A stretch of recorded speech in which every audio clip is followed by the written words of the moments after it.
Nope. Hey, sorry guys. Sorry. Put this away for a second. Try to keep it out of view I don't want it to be a distraction for you guys.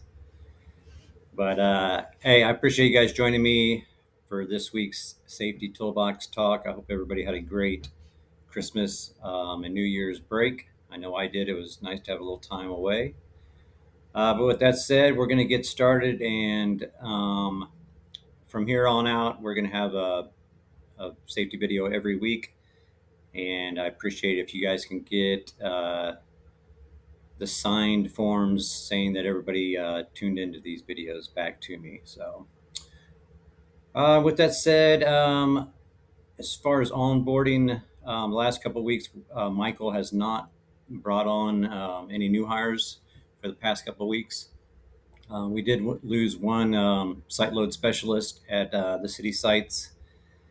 And as far as positions that Michael's looking to fill, we're needing one Class B CDL driver. We're needing a diesel mechanic, a customer service and call center coordinator, a cashier for the city sites, and we're needing a heavy equipment operator for either 40 highway or the drop sites. So, like I always say, if you guys know somebody that's has these qualifications, definitely get a hold of Michael Rodriguez, and he'll see about setting up an interview.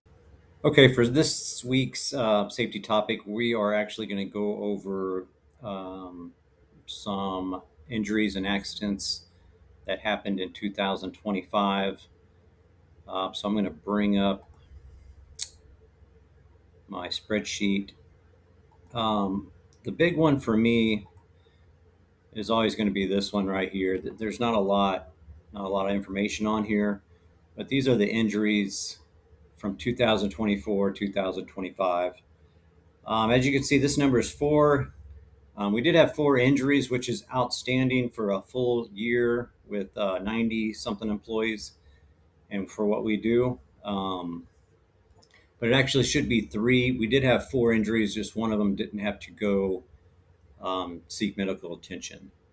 So compared to 2024, where we were at 6, we got it down to 3, cut it by 50%. So that is outstanding.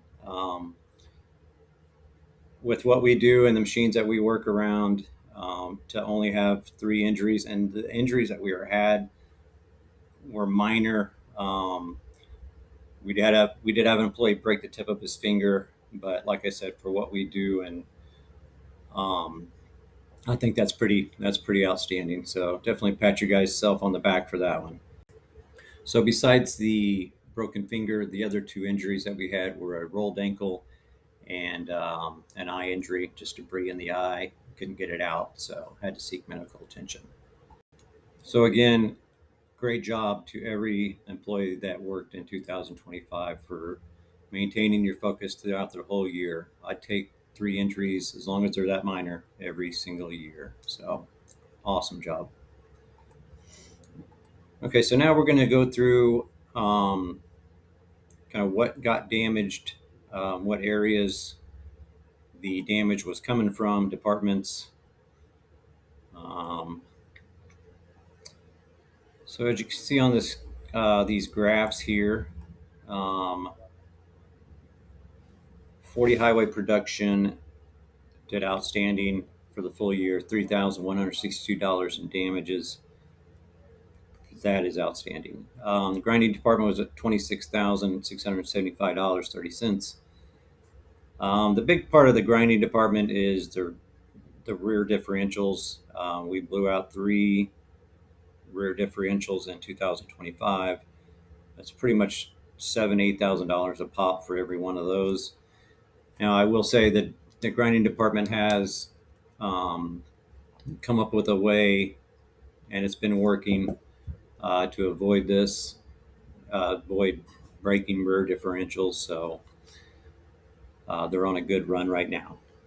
Transportation was at $19,668 for the year.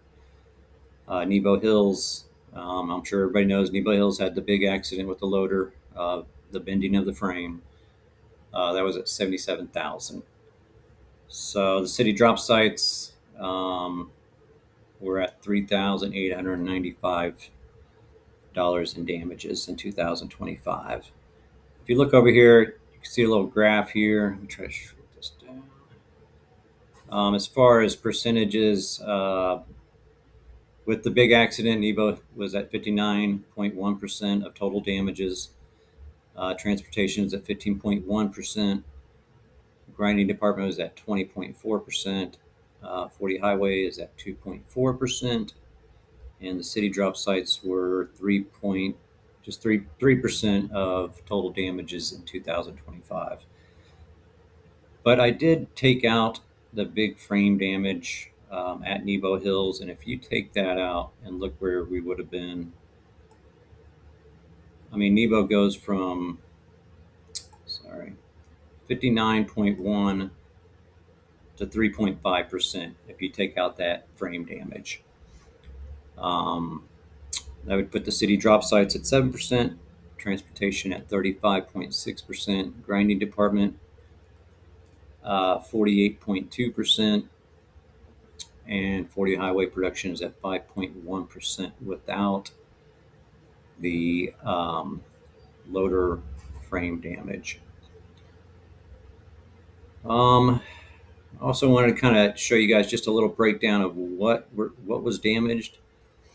So a lot of windows. If you combine the loader windows and the skid steer windows, you're looking at about $7,500 for the full year, $7,500. The hit stationary objects, that's if a driver hit something that was stationary, an equipment operator hit something that was stationary.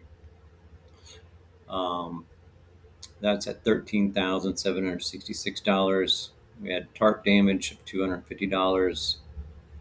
Like I talked about earlier, the rear differentials was a big cost in 2025. That's at $22,117. Another big hitter is trailer doors.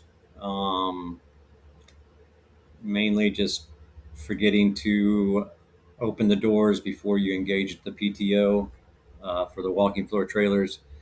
That was at $11,139. And of course, you guys know the big one. The loader frame damage was $75,000, and then a couple of minor ones down here. So I want to show you guys this one. We're going to look at this. So if we take that frame damage out, skid steer windows 2.8%. Loader windows were at 10.9%. I should have just combined these two. So about 12% of window damage. Trailer doors was 20.1%. Rear differentials were at 40%. Tarp damage 0.5%. Hit stationary objects was at 24.9%. So yeah, those were the total damages without the frame damage in 2025.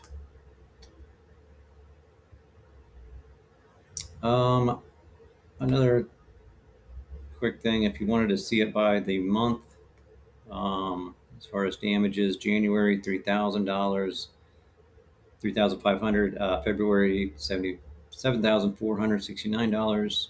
March $1,800. April was a big hitter for us. That was the frame damage, and I believe we had two rear differentials in April along with the frame damage. So that put us at $97,563. That was a tough month.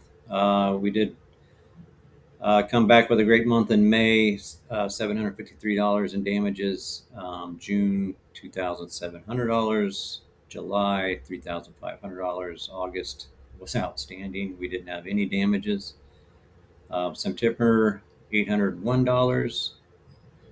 October, another zero there. Love those. November, almost 6,000 in November, and we finished the year in December with $6,172 in damages.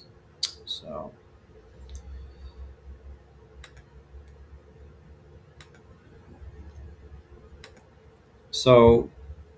as far as cost goes, we did reduce cost from 2024 down 42%.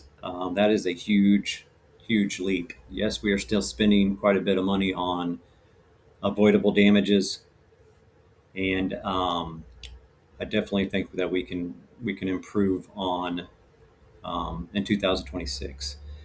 Um, I just know the quality of people that we're bringing in. I know the teams that we have right now. I don't think we've ever had as strong equipment operator group as we have now, and that's each area. Our driving team is outstanding. Yeah, so I just all the way down to the cashiers, the SLSs. I don't think we can get any better. I look for nothing but good things to happen in 2026. So, with that said, if you guys have any questions, definitely reach out to me, and I will get those answers. Other than that, I hope everybody has a great week. Thank you guys for tuning in.